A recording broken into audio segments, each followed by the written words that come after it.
Territoire d'info, Public Sénat, Sud Radio. Bonjour à tous, bonne journée, nous sommes ensemble pendant 1 heure. Bienvenue dans la matinale de Public Sénat de Sud Radio avec la presse quotidienne régionale. Nous lançons aujourd'hui la nouvelle formule de Territoire d'info, 1 heure de direct avec de nouveaux rendez-vous avant de retrouver notre invité politique à 8 heures. Aujourd'hui, Jean-Marie Le Guen sera sur notre plateau. Il est le secrétaire d'État aux relations avec le Parlement et son interview sera suivie du débrief habituel par nos éditorialistes. Avant cela, et désormais chaque matin, vous retrouverez le JT des territoires et le Zap Élysée, le premier zapping politique de la journée. Tout de suite, le JT des territoires.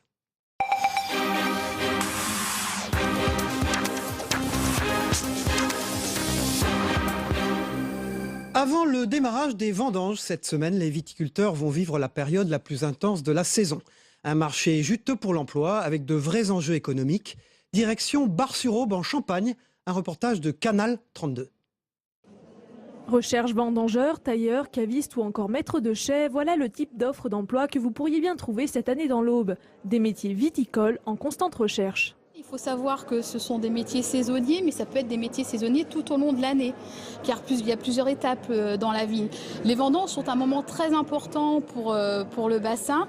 Les viticulteurs ont besoin de personnel, mais c'est aussi une tradition familiale. Il y a des salariés qui prennent aussi des jours de congé pour faire les vendanges. Et puis c'est à ce moment-là que les viticulteurs ont besoin de plus de main-d'œuvre. La vigne représente aujourd'hui 48% de la surface agricole de l'Aube. Plus d'une dizaine de métiers la composent. Un savoir-faire accessible aux candidats. Pour les vendanges, oui, c'est très facile. Les viticulteurs ne demandent absolument pas d'expérience. Pour les autres métiers, les personnes peuvent aussi accéder sans expérience. Après, comme pour enjambeur, il faut des formations. Et puis, les viticulteurs préfèrent prendre des personnes qui soient formées. S'il est possible de postuler directement auprès des exploitations, des forums viticoles ont également été mis en place. Un moyen de rencontrer plus facilement les viticulteurs. Pour cette raison, ce genre de forum est très très intéressant parce que ça permet d'avoir des offres d'emploi déjà et des personnes en recherche d'emploi et puis éventuellement de voir quelles sont les formations qualifiantes à faire pour exercer ce type de métier. Alors il y a bien sûr les vendanges classiques telles qu'on connaît avec des saisonniers qui reviennent chaque année, à peu près 400. Et puis il y a aussi des métiers moins connus mais où on demande des formations comme mécanicien agricole par exemple, qui sont plus larges, où on demande des ouvriers polyvalents. Et là, c'est très bien d'avoir accès à des personnes qui nous parlent de formation et qui permettent aux jeunes de s'engager dans une formation qualifiante. La vigne a le vent en poupe et ne manque pas de candidats. En l'espace de 10 ans, le travail viticole saisonnier a doublé dans l'Aube. Les contrats pouvant varier de 4 jours à plusieurs mois et les profils sont très différents. Il y a de tout. Des jeunes diplômés, des personnes qui n'ont pas de travail depuis des années, des personnes d'un certain âge. Alors, il y a beaucoup de gens qui n'ont pas de véhicule, malheureusement. Hier à Lannion, dans les Côtes d'Armor, plusieurs milliers de personnes se sont réunies pour protester contre l'extraction de sable coquillé dans la baie. Le tribunal administratif de Rennes avait rejeté le recours déposé par plusieurs communes et des associations de protection de l'environnement. Dans la journée, les élus doivent rencontrer la ministre de l'écologie, Ségolène Royal. Des images tournées par le Télégramme. Occitanie, la nouvelle appellation de la région Midi-Pyrénées-Languedoc-Roussillon fait déjà polémique. Plus de 7000 personnes ont manifesté samedi pour demander que l'appellation Pays catalan soit accolée à ce nouveau nom. Direction Perpignan, reportage signé Olivier Moirand et Mélanie Juvet pour TV Sud. Une place de Catalogne en sang et or ce samedi à Perpignan avant le démarrage de la grande marche pour demander d'ajouter Pays catalan au nom de la région Occitanie. 15h15, le cortège s'élance. Catalans du Nord et du Sud rassemblés, plus de 7000 personnes avec 2 banderoles. Oui au Pays catalan en tête et 100 mètres derrière. Occitanie, Pays catalan. Pour tenir les banderoles, beaucoup d'élus de droite comme de gauche, mais pas seulement. On a laissé passer l'essentiel, c'est-à-dire oublier une identité historique, une identité millénaire, et ça c'est un vrai problème de fond. On a besoin en France de revenir sur les identités, sur ce qu'a fait notre histoire. On est tous réunis là avec les habitants des Pyrénées-Orientales, les élus, pour qu'on puisse être dans la grande région à part entière. Bien sûr pour développer l'économie, pour développer la langue catalane, et la langue occitane à côté. Et bien sûr aussi pour tout développer dans cette grande région qui est l'Occitanie, pays catalan. Le message qu'il faut adresser aux Catalans, c'est que quand on résiste, quand on ne se laisse pas faire, on arrive à réussir. Donc le message, c'est aujourd'hui, ne nous laisserons pas faire et nous allons gagner. C'est un non-sens de ne pas mettre pays catalan parce que nous ne sommes pas en Occitanie. C'est une aberration géographique de ne mettre qu'Occitanie comme nom de la région.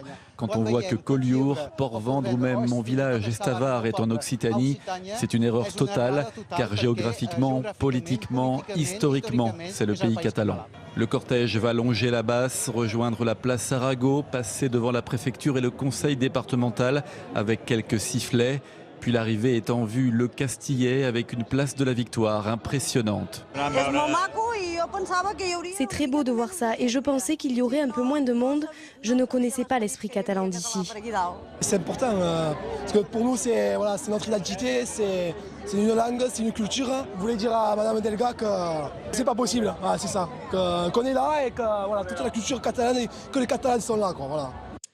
C'est la reconquête touristique à Nice. Après un été marqué par l'attentat du 14 juillet, ce début de septembre est devenu un enjeu majeur pour les professionnels du tourisme. Sur fond de météo favorable, la fréquentation de la Cité des Anges est repartie à la hausse. Le point sur place avec Caroline Fayolle pour Azur TV. Comment cette eau extra. Et en plus, ce matin, elle est super propre, transparente et très bien.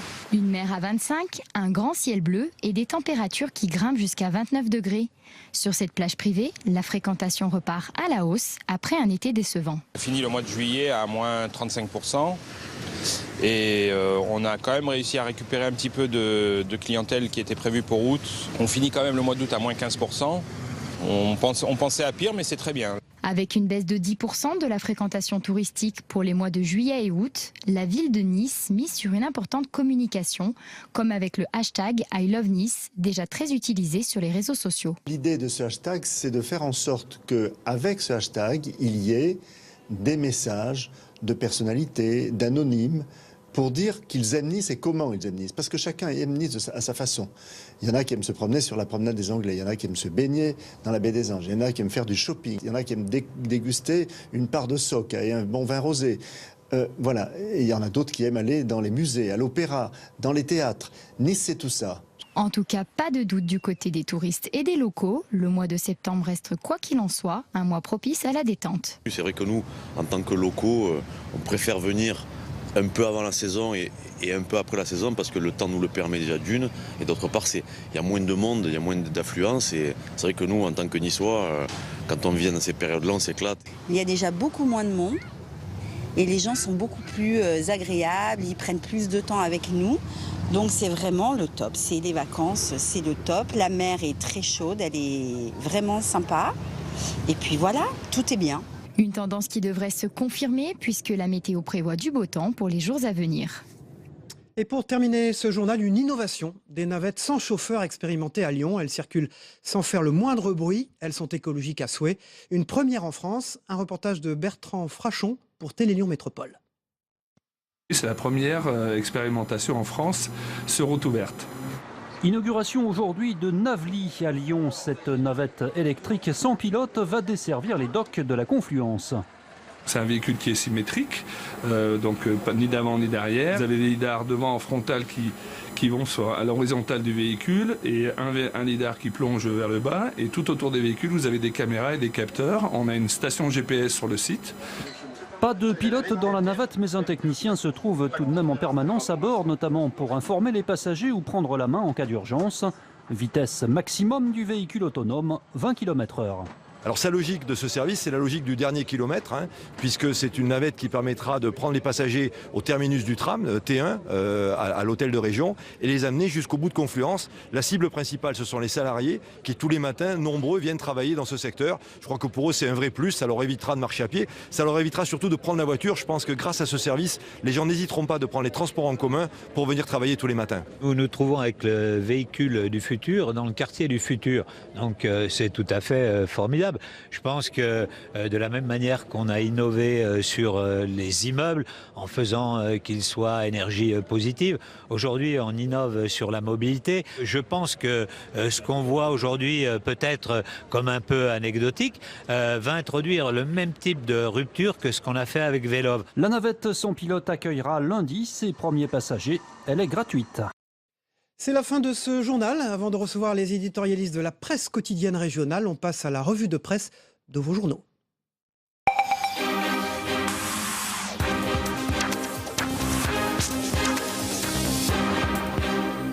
Alstom Belfort à l'Elysée de jouer, c'est le titre de l'Est républicain. Après l'annonce par Alstom de l'arrêt de la production de trains à Belfort, l'exécutif met la pression sur le groupe industriel dont l'État est actionnaire minoritaire.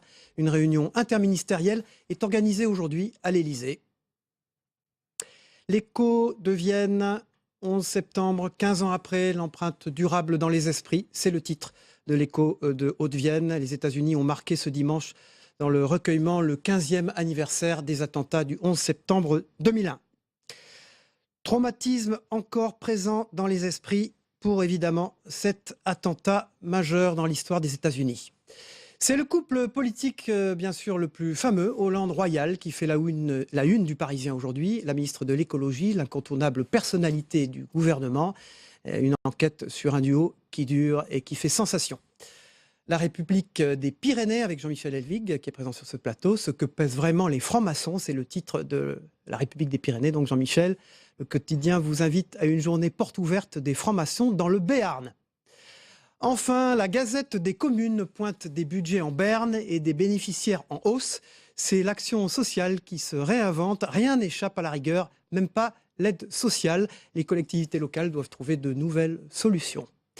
Voilà, on passe donc maintenant avec Jean-Michel Elvig de la République des Pyrénées, avec Pascal Jalabert du groupe EBRA. Bonjour Pascal. Et avec Guillaume Doyen. Bonjour Guillaume, de la Gazette des communes à notre débat. Pascal Jalabert, j'ai envie de vous demander, la grosse actualité ce matin, c'est Alstom. Vous signez des papiers là-dessus dans le groupe EBRA. La fermeture annoncée du site à Belfort prend une tournure politique. Est-ce que l'État peut laisser supprimer 400 emplois? C'est la question qu'on se pose. Il a déjà laissé supprimer ceux de Florange. C'était le 30 novembre 2012. Et là, le risque, c'est que tout cela remonte à la surface. Et en effet, ce 12 septembre, c'est un jour crucial pour Alstom. Il faut savoir ce que représente Alstom à Belfort. C'est l'entreprise historique. Il y a deux monuments à Belfort, c'est d'Enfer Rochereau et c'est Alstom. Donc, à un moment donné, il faut arriver pour l'État à trouver une solution pour ces ouvriers. Alors, ils sont transférés sur le site alsacien, paraît-il, mais on sait comment ça se passe.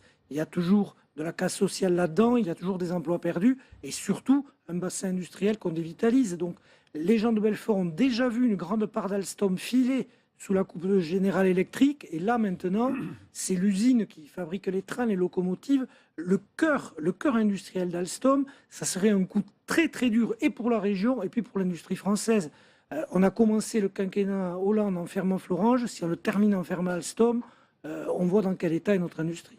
Jean-Michel Elvig, c'est un gros dossier qui vient perturber la campagne électorale qui démarre. Oui, effectivement, il s'en serait bien passé.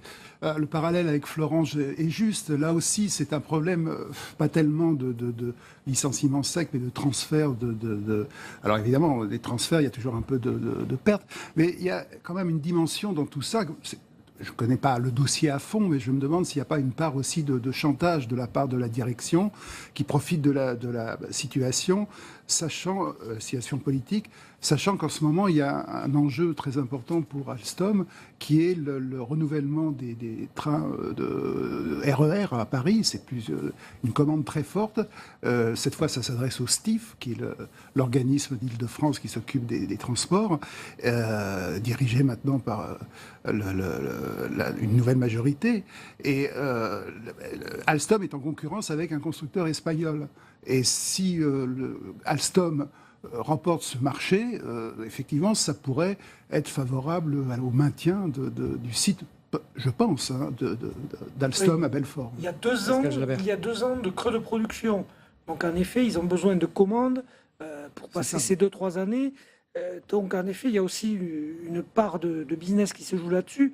Mais pour le moment, si l'État lâche Alstom, je vous laisse imaginer les conséquences et économiques et politiques. Alors, vous parlez de l'État, je m'adresse à Guillaume Doyen, vous dirigez la rédaction de la Gazette des communes.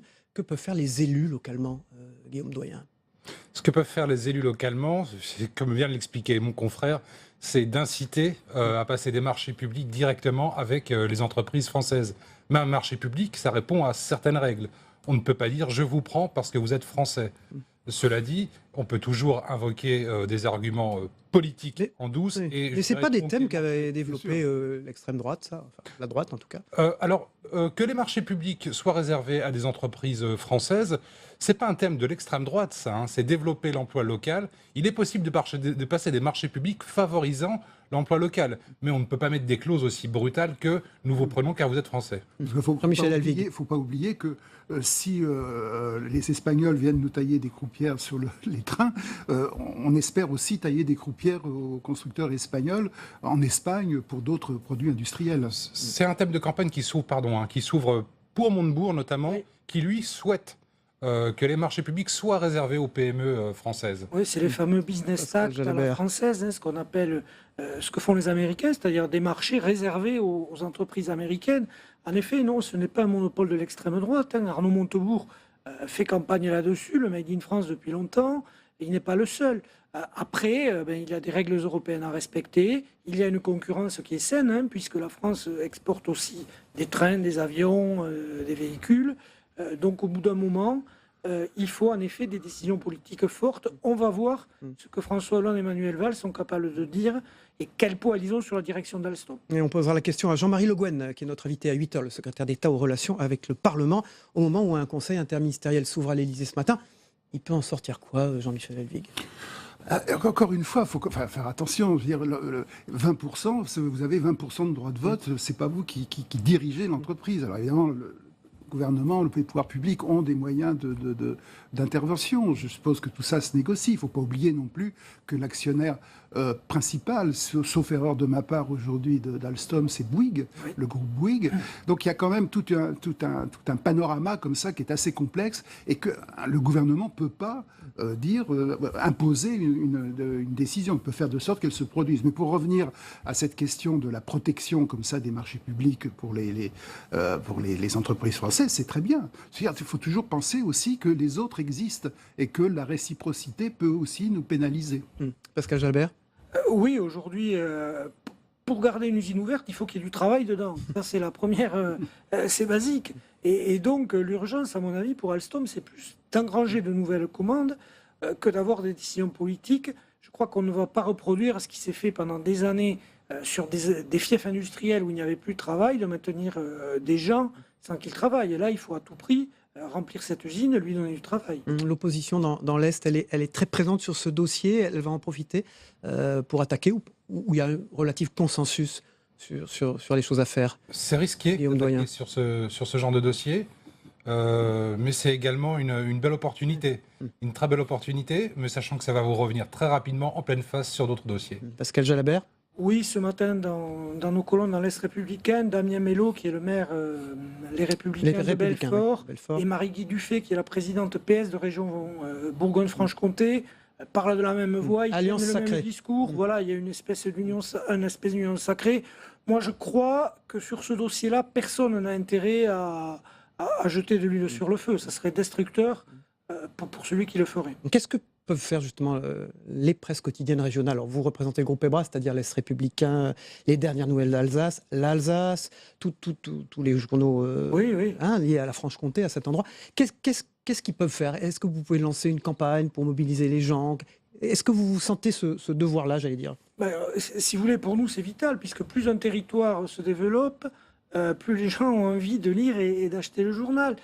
Donc nous faisons notre travail, nous donnons la parole à tout le monde. Nous avons, je crois, un gros travail de décryptage à faire, c'est-à-dire expliquer tous les enjeux, donner la parole aux élus locaux, donner la parole aux syndicalistes, donner aussi la parole à la direction, le débat contradictoire. Donc oui, nous, évidemment, nous faisons des articles, des éditoriaux dans le sens où la priorité doit être l'emploi, voir si ce gouvernement respecte ce qu'il a dit, c'est-à-dire maintenir une industrie compétitive et de l'emploi. Alors Jean-Michel Elvig, on a une transition toute faite. avec ce week-end très politique, un front anti-Hollande à La Rochelle. Les frondeurs tentent de s'organiser contre François Hollande. Y aura-t-il un candidat anti-Hollande? Et puis l'autre front anti-Hollande, c'était à la fête de l'UMA, avec un parti communiste très courtisé, car il n'a pas encore de candidat officiel. Comment il regarde ça, à votre avis, François Hollande, ce matin, ce lundi matin, coincé entre le dossier Alstom et voilà. Quelle peut être sa stratégie après ce week-end, au fond, de frontistes des deux côtés?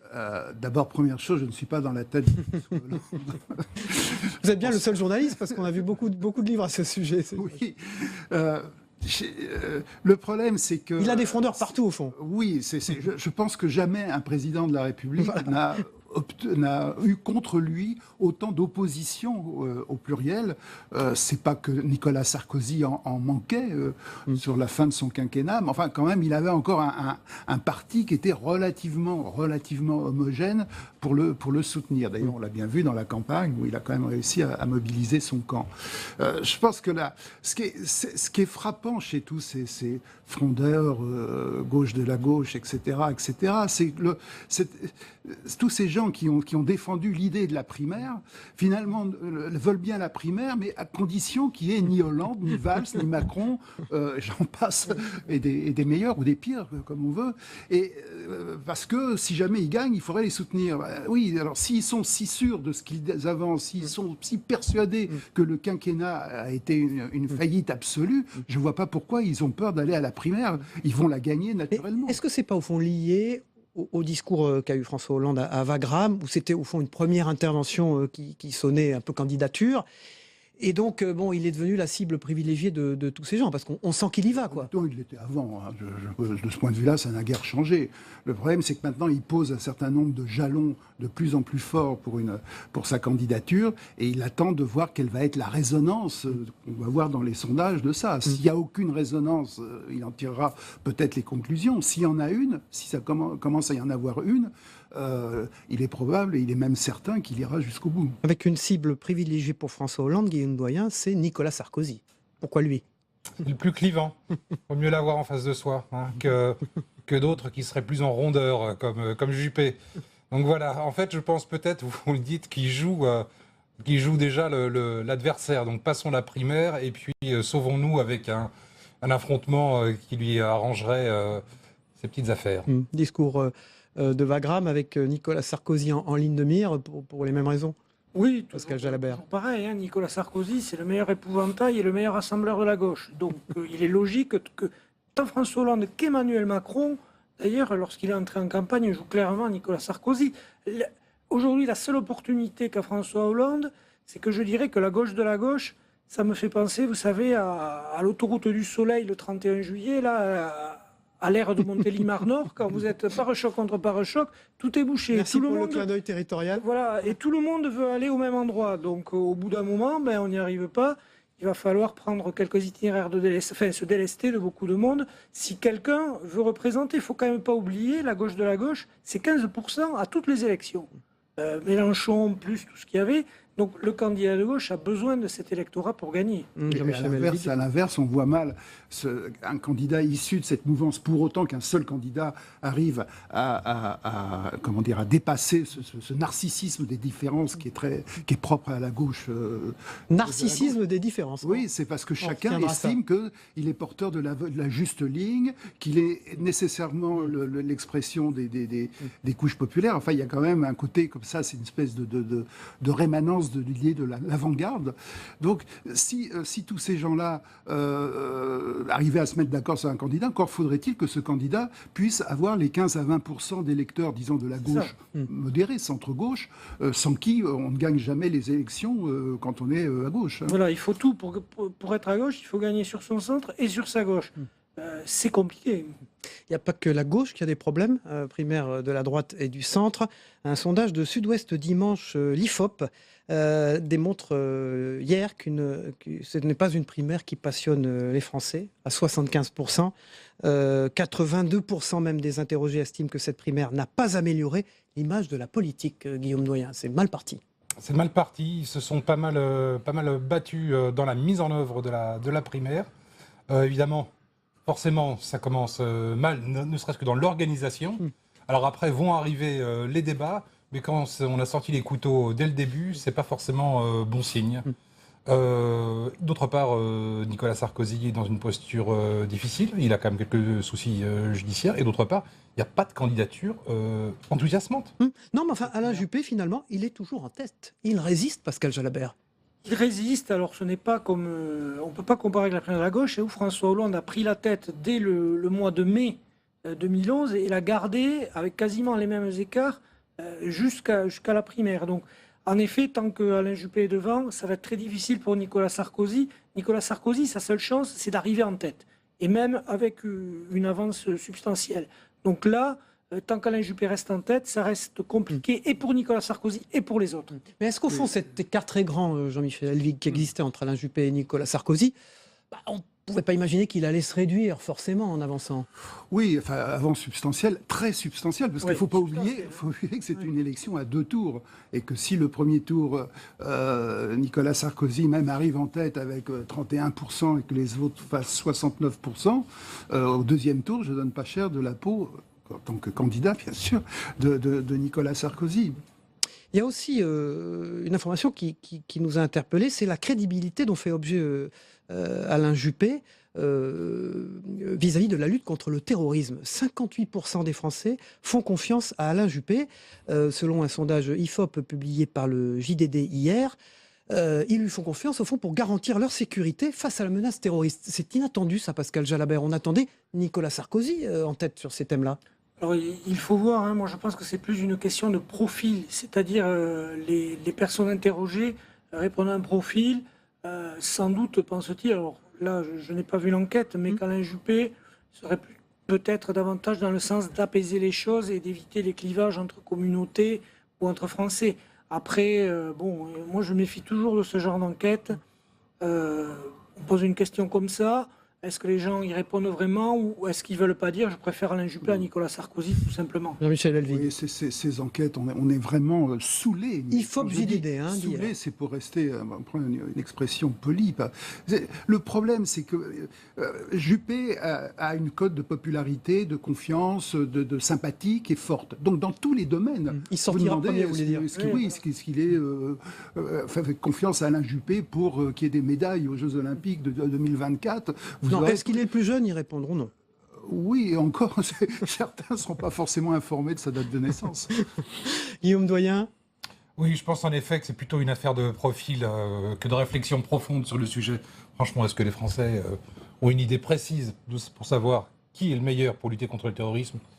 J'en doute quand même. Pascal Jalabert, l'article que vous avez sélectionné. C'est Alstom, sur un article de nos confrères de l'Est républicain de Belfort qui décrypte les enjeux. Moi, je pense que c'est un tournant fort dans le quinquennat et au-delà.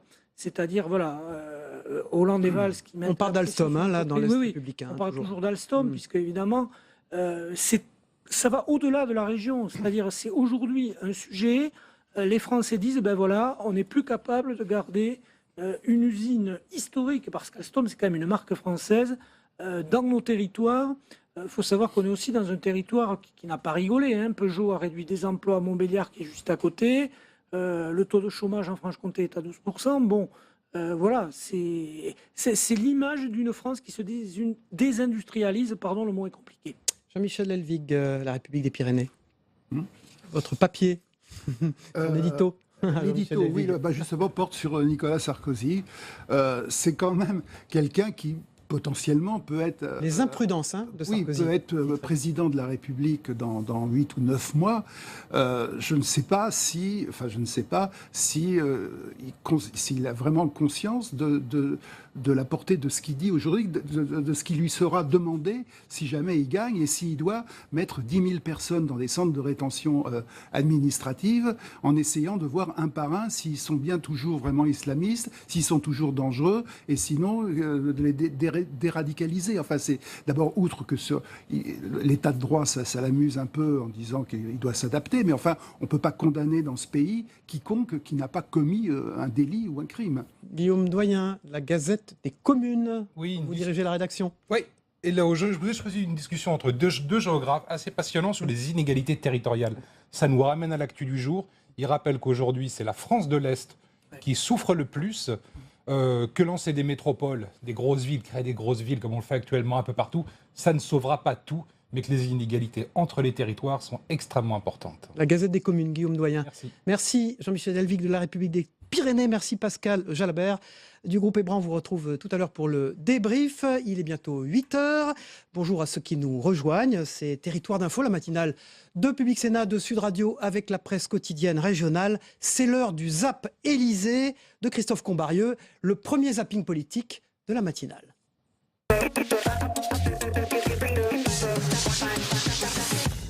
Ils sont finalement 8 à passer le barrage de la primaire à droite. Nathalie Kosciusko-Morizet et surtout Hervé Mariton ont créé la surprise en obtenant leur parrainage. L'appel d'Alain Juppé et de un certain nombre de personnalités ont permis de libérer, par exemple, des élus qui hésitaient. Vous préférez quoi, chienne, quand même? Non, mais elle a des qualités. Mais vous savez pas lesquelles. 5 candidats sont recalés faute de parrainage suffisant. Et certains sont plus mauvais joueurs que d'autres. Frédéric Lefebvre tente d'obtenir le même statut que Jean-Frédéric Poisson via son micro-parti, mais peu de chances que la procédure soit validée. Vous repartez en campagne pour Nicolas Sarkozy. Vous croyez pas que les seuls Français qui ont envie de voir Nicolas Sarkozy aujourd'hui, ce sont les juges? Une des femmes du commando qui voulait frapper la capitale avec une voiture piégée a été mise en examen hier soir et écrouée. Dans ce contexte, Nicolas Sarkozy présente des mesures choc pour lutter contre le terrorisme. Tout Français suspecté d'être lié au terrorisme doit faire l'objet d'un placement préventif dans un centre de rétention fermé. Les préfets ont la possibilité de les mettre en résidence surveillée. Bon, je suis tout à fait favorable à ce qu'on aille plus loin, à ce qu'on les mette dans des centres de rétention. Donc vous êtes à une condition. C'est important ce mot. Je l'ai dit à Chatou, oui. À une condition, c'est que nous respections un principe fondamental, c'est que l'autorité judiciaire en France est garante des libertés publiques. Il se trompe sur la forme en faisant croire aux Français, et de manière terrible, qu'avec lui, au fond, il n'y aurait plus d'attentats. Je vois beaucoup de gens insincères dans la vie politique qui défendent quelque chose puis qui défendent exactement l'inverse en fonction de leur intérêt électoral. Tout le monde rêve de l'attraper, le Pokémon Macron, qui vient de se libérer du Pokémon mou. Du coup, le Pokémon hystérique et furieux. Pour dîner avec Emmanuel Macron la veille, certains sympathisants ont déboursé jusqu'à 7 500 €, le plafond pour aider financièrement un mouvement politique. Moi, je veux que nos idées puissent avancer. Je n'ai pas la chance d'avoir des subventions publiques. Donc je veux le faire de manière très régulière, très transparente. Primaire de gauche, je n'irai jamais. Par loyauté. Parce que si c'est un autre qui est élu, je ne respecterai pas, je ne ferai pas campagne pour Hollande, je ne ferai pas campagne pour Valls, etc. Si nous ne le faisons pas, nous sommes aujourd'hui à peu près certains d'une élimination programmée, comme une sorte de réédition du 21 avril 2002. Mais madame, avant de venir sur l'actualité que vous avez l'air de aussi mal connaître que le reste, mais je vais vous dire une chose. Il y a des... Vous voyez, ça, Jean-Luc Madame, Mélenchon, oui. Mais là, je veux dire, alors là, je comprends tout de suite. Vous avez ce côté avec les médias, je trouve ça assez terrible. C'est-à-dire qu'il y a une sorte d'agressivité vis-à-vis des médias. Les médias, ça reste quand même un contre-pouvoir aujourd'hui. Ah oui, et vous ça avez se l'air... voit, hein. Voilà, 8h passées de 3 minutes. Bonjour à ceux qui nous rejoignent, notamment les amis auditeurs de Sud Radio. C'est l'invité politique de la matinale. Aujourd'hui, c'est Jean-Marie Le Guen. Bonjour, vous êtes secrétaire d'État en relation avec le Parlement. Pour vous interviewer aujourd'hui à mes côtés, Christophe Bordet de Sud Radio. Bonjour. Christophe. Et Michael Zamès de Public Sénat. Bonjour à tous. Jean-Marie Le Guen, à l'heure où l'on parle, un conseil interministériel se tient à l'Élysée sur Alstom. Que pouvez-vous faire de plus qu'un conseil interministériel ? Eh bien, nous allons demander à l'entreprise Alstom, qui a à la fois un certain nombre de succès. Vous avez vu peut-être la semaine dernière qu'ils ont remporté un grand contrat aux États-Unis, mais en même temps des difficultés industrielles, notamment sur le marché national, parce que le marché national ne peut pas suffire à nourrir apparemment complètement l'ensemble des moyens de production existants. Mais nous pensons que la manière dont les choses ont été faites sont inacceptables. C'est une grande entreprise, Alstom, avec une tradition forte, donc il faut que l'entreprise revoie son plan. Christophe Bordet. Alors, Jean-Marie Le Guen, vous dites la manière dont les choses ont été faites sont inacceptables. Cela étant, apparemment, le gouvernement était quand même un peu au courant. Vous allez peut-être nous le dire. Moi, j'ai envie de vous dire simplement, est-ce que le gouvernement, ce matin, ne doit pas empêcher ces licenciements chez Alstom, d'une manière ou d'une autre? Mais non, nous n'étions pas au courant. On était au courant, le gouvernement était au courant des difficultés du site de Belfort. Et non pas d'Alstom, parce que je veux dire, il y a des raccourcis qui sont dommages. On ne parle pas de l'entreprise Alstom, mais elle n'est pas en cause. Mais là, on parle de Belfort. Donc c'est bien, ce dont on parle, c'est d'un site particulier de l'entreprise, qui est un site important, et d'ailleurs un site historique, donc symbolique de ce point de vue. Mais nous étions au courant des difficultés potentielles de ce site, nous n'étions pas au courant des décisions qu'ont prises l'entreprise Alstom. Donc nous demandons à l'entreprise Alstom de refaire son plan. L'entreprise dit que le ministre de l'économie était au courant. Le ministre de l'économie, je viens de dire Emmanuel Macron. A-t-il une part de responsabilité? Mais non, écoutez, d'abord, quand il y a un plan de charge pour créer des locomotives sur le territoire national, ça ne dépend pas de tel ou tel ministre. Je veux dire, on ne crée pas des plans de charge comme ça. Donc, encore une fois, l'entreprise avait communiqué sur les difficultés qu'elle avait sur son plan de charge de travail. Elle n'avait pas communiquer sur les décisions qu'elle s'apprêtait à prendre. Est-ce que l'actionnaire américain, dernière question sur ce sujet, doit rendre des comptes aussi? Puisqu'aujourd'hui l'État est minoritaire, il y a un actionnaire majoritaire, on a vendu les bijoux de famille. Mais nous nous adressons à... Non, écoutez, je pense que tout le monde est d'accord pour dire que on n'a plus vocation à avoir des usines de locomotives, de voitures, etc., qui appartiennent aux contribuables. Je pense qu'on est dans une économie où on pense que autant il faut rentrer dans Alstom, quand ça a été le cas il y a quelques années, pour aider une entreprise qui avait une difficulté conjoncturelle, autant ces entreprises ont vocation à être des entreprises privées.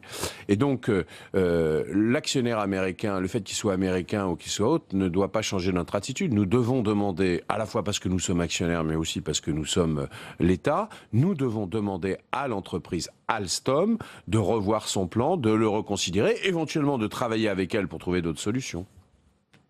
Christophe Bordet. Jean-Marie Le Guen, un adolescent de 15 ans arrêté alors qu'il allait commettre un attentat. Il était fiché S. Attentat manqué également à Notre-Dame, là aussi avec des fichiers S. À quoi sert honnêtement ce fichage S aujourd'hui? Parce qu'on a l'impression qu'on évite le pire, mais de justesse là. Le fichage S est un moyen de la police. Ce sont des fiches de police qui permettent de surveiller avec des degrés divers, dans la gravité de l'inquiétude, qui permettent de suivre un certain nombre de personnes, notamment de la mouvance islamiste, mais pas seulement, par exemple d'autres mouvances extrémistes. Mais on n'arrive pas aux limites de ce fichage. Mais ce fichage n'est pas un moyen de justice et de séparation, c'est un moyen de surveillance. Ce sont des procédés de police. Pourquoi ne pas aller jusqu'au bout, comme le propose Nicolas Sarkozy, hier dans le journal du dimanche, ou même Alain Juppé, qu'on a entendu tout à l'heure, placer juridiquement les fichiers S dans des centres de rétention? Non, ce qu'a dit en fait Alain Juppé était de dire qu'il est pour des centres de rétention quand intervient un juge, c'est-à-dire une décision de justice. Il y a évidemment nos problèmes quand il y a une décision de justice. Personne ne sur la position d'Alain Juppé. À partir du moment où il y a une décision de justice, parce qu'on est dans le droit, si on est dans la justice, c'est-à-dire qu'on pense, soit il y a des preuves qui sont manifestes de ce qu'on appelle la tentative, l'intention de gestes et qui justifient pleinement une condamnation et une mise à position équilibrée, une position de justice. C'est la position du droit.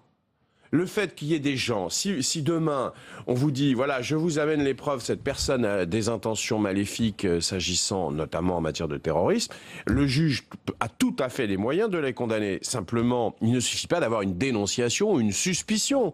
Une chose sont des preuves, même des preuves d'intention, autre chose sont des suspicions. Donc ça veut dire... on ne dénonce pas dans un état de droit, mais c'est-à-dire dans l'État qui est le nôtre, pas simplement depuis 10 ans, depuis 1789. On ne dénonce pas les suspects. Si demain, moi je dis telle personne dans la rue, tiens, on m'a dit que peut-être elle pourrait être dangereuse, bon, on va pas la mettre en rétention pour autant, en Donc détention. ça veut dire, Jean-Marie Le Guen, que Juppé, quelque part, a raison et Sarkozy a tort, puisque lui, il est sur une idée beaucoup plus... Je pense que M. Juppé essaye de faire croire qu'il y a effectivement une unité, mais ceux qui sont pour l'internement sans passer par la justice, bon, de qui que ce soit, y compris ces fameux fichiers S, sont des gens qui se placent en dehors de l'état de droit constitutionnel. Pas de tel ou tel morceau de loi, mais d'une des lois Nicolas Sarkozy dit qu'il faudra revoir la Constitution, peut-être. Non, mais c'est même pas la Constitution. C'est les bases de notre Constitution. C'est la base du droit. Je veux dire...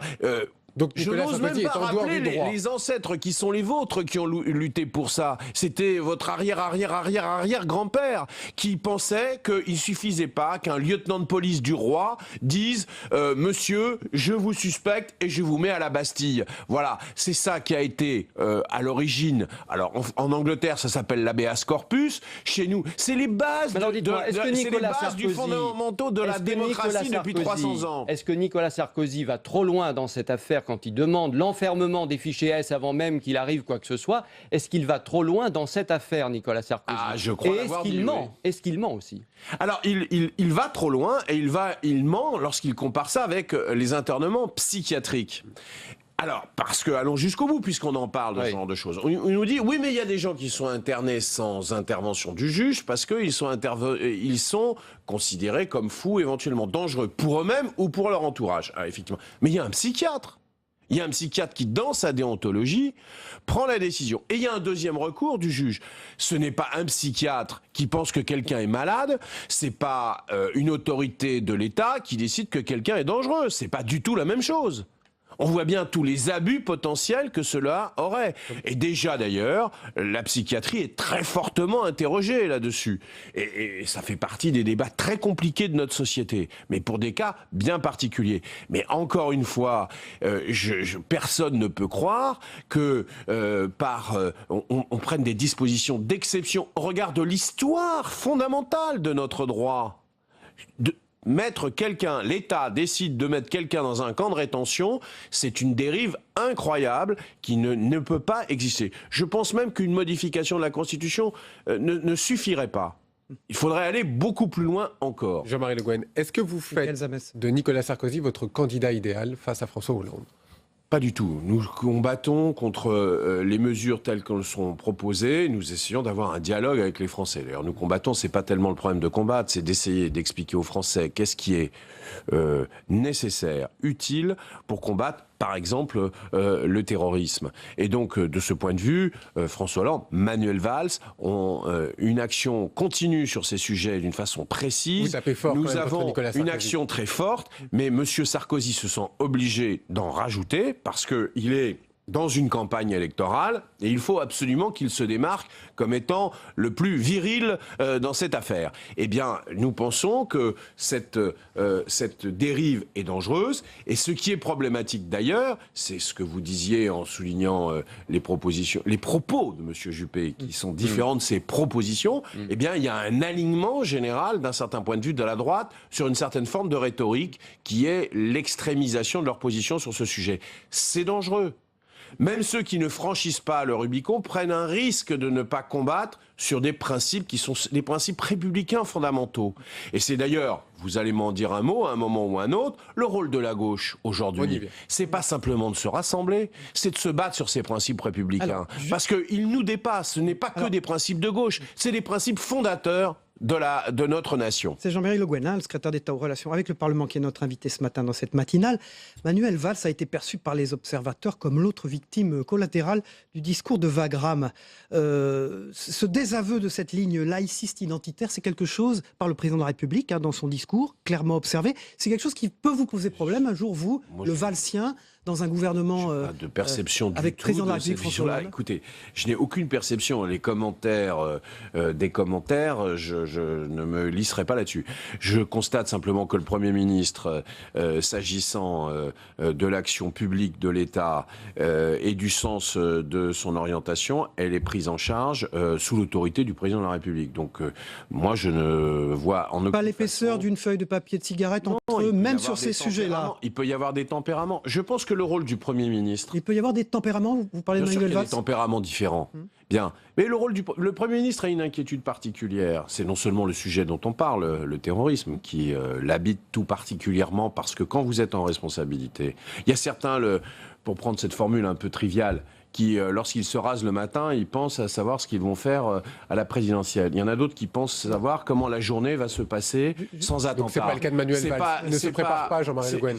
Je le dis sincèrement, il y a la préoccupation qui pèse aujourd'hui sur les responsables de l'exécutif. Le président de la République, Manuel Valls, Bernard Cazeneuve, c'est celle de la protection des Français. Donc ils sont là-dedans. Et Manuel Valls a un tempérament particulier, c'est d'attirer l'attention des Français sur un certain nombre de problématiques qui sont franchement oubliées. Au moment où se passent les attentats, alors à ce moment-là, toutes les citoyens sont là, sont mobilisés en disant il y a quand même un problème. Et puis quand 2 mois se sont passés, on zappe un peu les problèmes et on oublie finalement qu'il y a un certain nombre de Cela étant dit, contextes. la protection des Français, c'est le sujet qui est devenu le sujet numéro 1 devant l'emploi, parce qu'on n'entend plus parler d'emploi, par exemple. Écoutez, on en parle beaucoup. Le gouvernement ne cesse d'agir. Il a fait un certain nombre de lois, mais aussi des propositions budgétaires. Donc non, moi je crois que ça ne sert à rien de dire il y a l'un et il y a l'autre. Est-ce que je peux dire que je suis à la fois mobilisé sur la question du terrorisme et mobilisé aussi sur le terrain de l'emploi? On peut faire 2 choses en même temps, c'est nécessaire. Il y a eu un Vous avez week-end entendu, politique important. les frondeurs ce week-end qui étaient à La Rochelle, notamment Christian Paul qui dit que François Hollande ne doit tout simplement pas se représenter. Vous croyez toujours à cette primaire? Elle va avoir lieu ou pas?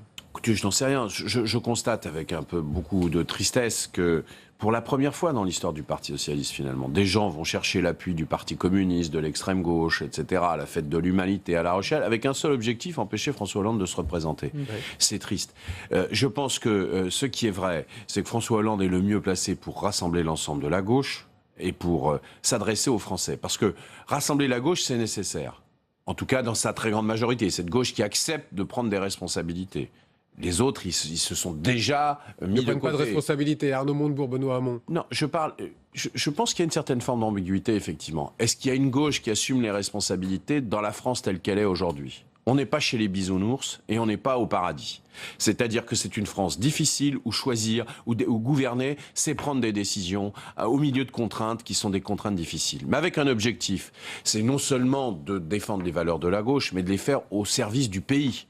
Et au service du pays, aujourd'hui, c'est aller au-delà même des valeurs de la gauche pour rassembler la République. Et ça, c'est un enjeu majeur. L'enjeu de cette élection présidentielle, c'est pas la gauche et la droite, simplement. Bien sûr qu'il y a une compétition entre la gauche et la droite.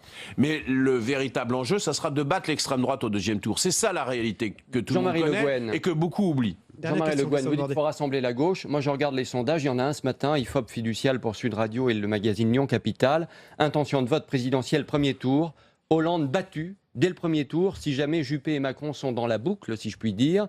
Macron 15%, Hollande 10%. Qu'est-ce que ça vous inspire? Même sur les thématiques comme la sécurité, Macron est devant Hollande. Mais écoutez, aujourd'hui, il y a indiscutablement, on n'est pas dans la campagne électorale, donc il se passe des choses. Et ce qui est vrai, c'est que s'il y a une division à gauche, et je mets Macron dans ce camp-là, moi très clairement... Division de la gauche? Bah, écoutez, vous avez l'air surpris. Oui. Non, je dis que Macron et Hollande, il y a évidemment, ça rend encore plus difficile... la victoire de la gauche, enfin pas la victoire, c'est pas la victoire de la gauche, le fait que la gauche puisse se qualifier pour le second tour, c'est une évidence. Vous lui demandez c'est une évidence, j'espère que vous n'êtes pas surpris. Est-ce que vous lui demandez de ne pas se présenter? Mais je demande effectivement à Emmanuel Macron, qui peut exposer un certain nombre de ses idées. Moi, je trouve ça pas anormal, même si sur bien des points, je pense qu'il faudrait qu'il lève des ambiguïtés. Mais je ne suis pas là pour Donc vous lui demandez débattre quoi avec lui ou débattre avec Arnaud Montebourg. Je dis simplement, c'est qu'à un moment, quand on a débattu, il y a un moment, il faut se rassembler. Et le rôle d'Emmanuel Macron, ça sera, je l'espère, de soutenir la candidature de François Hollande lorsque celui-ci l'annoncera. Dernière question, Jean-Marie Le Guen, je m'adresse aux médecins plus qu'aux politiques. On a vu le malaise d'Hillary Clinton, dû à un coup de chaleur. On a appris un petit peu plus tard qu'il s'agissait d'une pneumonie. Le problème, c'est qu'elle le savait depuis vendredi. Est-ce que vous voyez un problème pour continuer à être candidate là-dessus? Et est-ce que vous ne trouvez pas qu'au fond, il y a encore beaucoup d'opacité sur la santé et la politique? Écoutez, d'abord, elle a un malaise qui peut arriver à tout le monde. 2, on donne un diagnostic, ce qui n'est pas le cas de tout le monde. Quand vous êtes malade, on ne vient pas exposer le diagnostic qui vous est posé. C'est une pneumonie, ça justifie qu'il puisse y avoir un malaise. Ça n'a rien d'extraordinaire. Troisièmement, vous trouvez qu'on est au point dans ce système-là, au point de vue de l'information sur les citoyens, sur la santé des hommes politiques?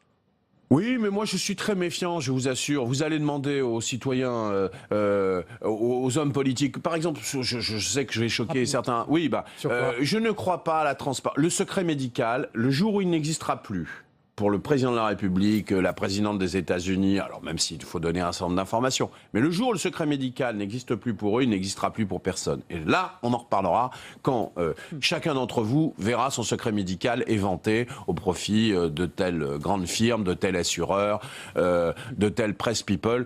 Bonjour les dégâts. Attention à ce qu'on fait. Il y a des principes qui ont été édictés dans l'histoire de nos sociétés. Il vaut mieux pas marcher dessus parce qu'un de ces jours, on se les prendra dans la figure. Merci voilà. Jean-Marie Le Guen. Vous êtes le secrétaire d'État aux relations avec le Parlement, d'avoir été l'invité de cette matinale d'info. On passe au débrief avec nos éditorialistes dans un instant.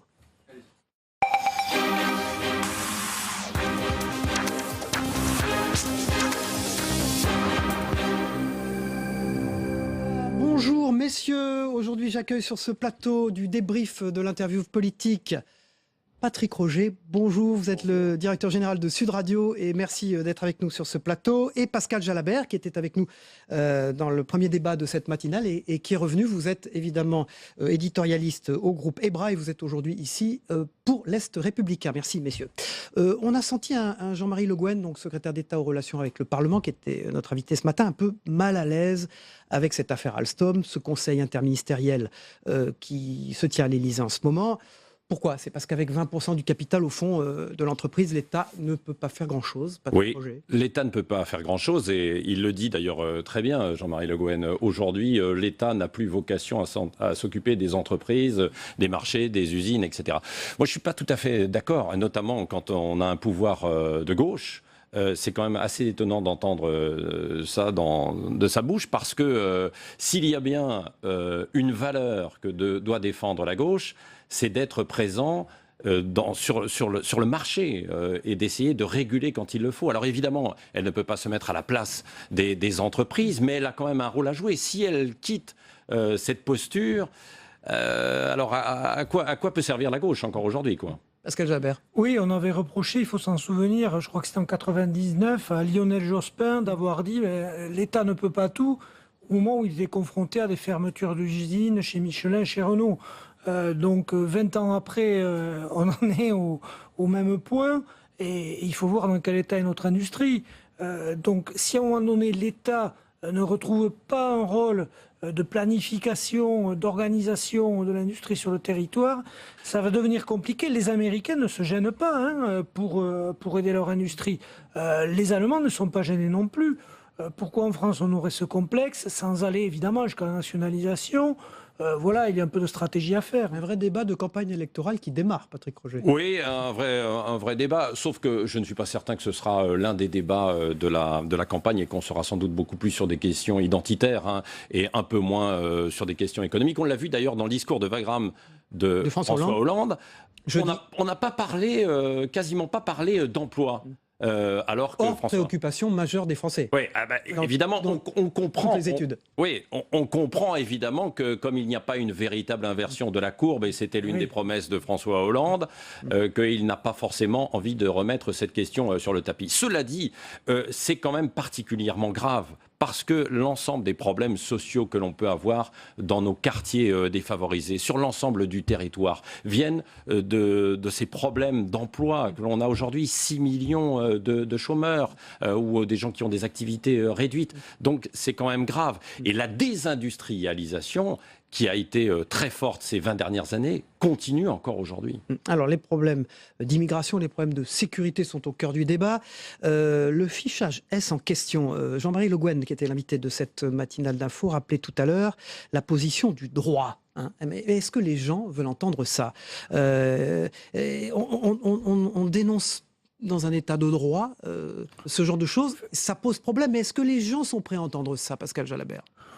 Je ne crois pas qu'ils soient prêts à renoncer à l'état de droit. Après, le fichage S, il va peut-être falloir l'organiser à un moment donné. Est-il normal qu'on trouve sur le même fichier un terroriste potentiel et un manifestant de de cause écologiste ou contre les fermetures d'usines? Enfin, mais il dit que Nicolas Sarkozy, au fond, il va trop loin dans cette affaire. Vous l'avez entendu tout à l'heure.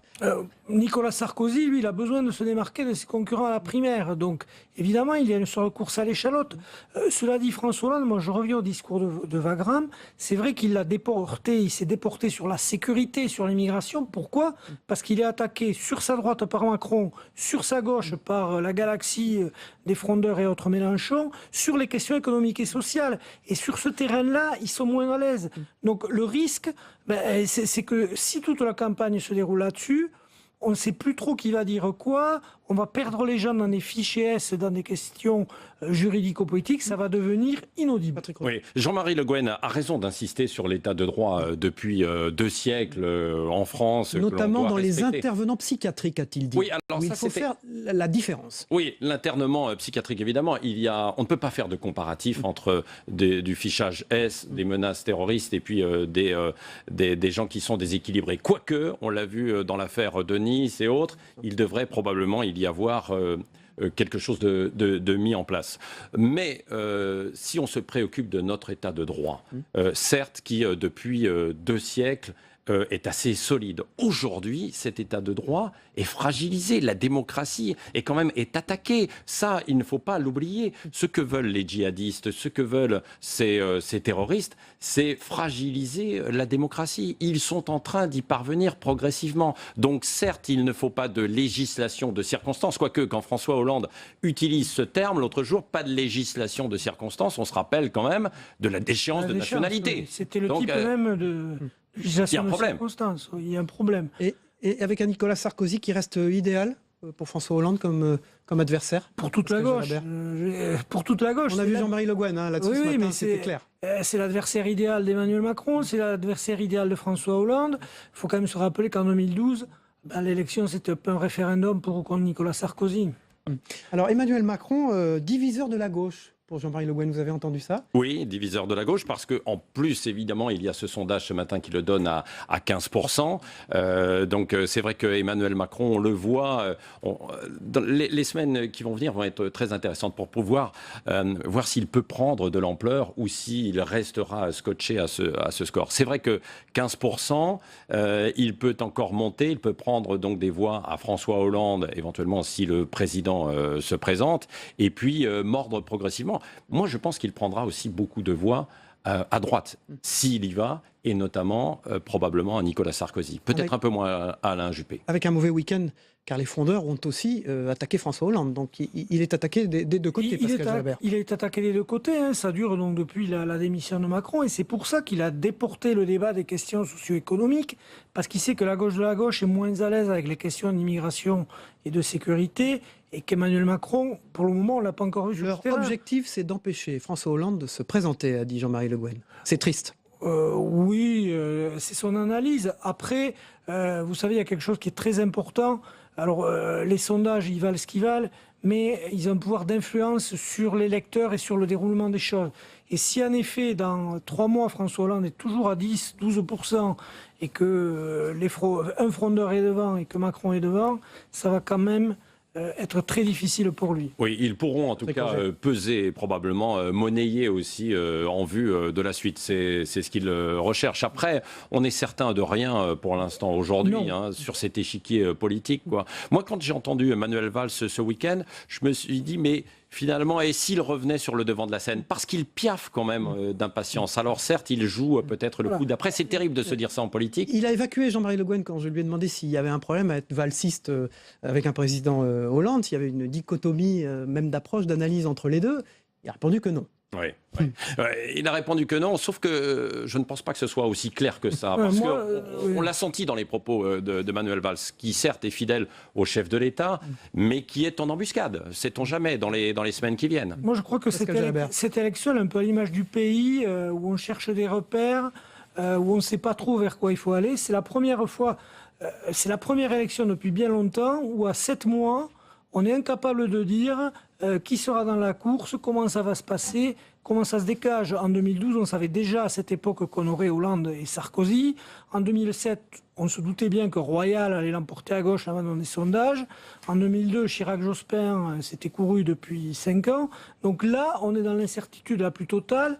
C'est ce qui fait le charme de cette élection, mais c'est ce qui montre quand même un état du pays, un pays qui doute. Oui, et le charme de cette élection, mais qui va peut-être un peu fatiguer quand même les Français qui ont d'autres préoccupations, d'une part sur le plan économique, et puis d'autre part avec ces menaces tout de même terroristes qui sont encore fortement présentes. Quand on entend le Premier ministre dire il y aura d'autres attentats, évidemment ce n'est pas très rassurant. Merci Patrick Roger, vous êtes directeur général de Sud Radio, bienvenue sur ce plateau, on vous retrouvera souvent. Et merci Pascal Jalabert du groupe EBRA qui représentait l'Est républicain. Cette matinale de l'info se termine. On se retrouve demain à la même heure avec nos nouveaux rendez-vous et dès 7h30. Bonne journée à tous.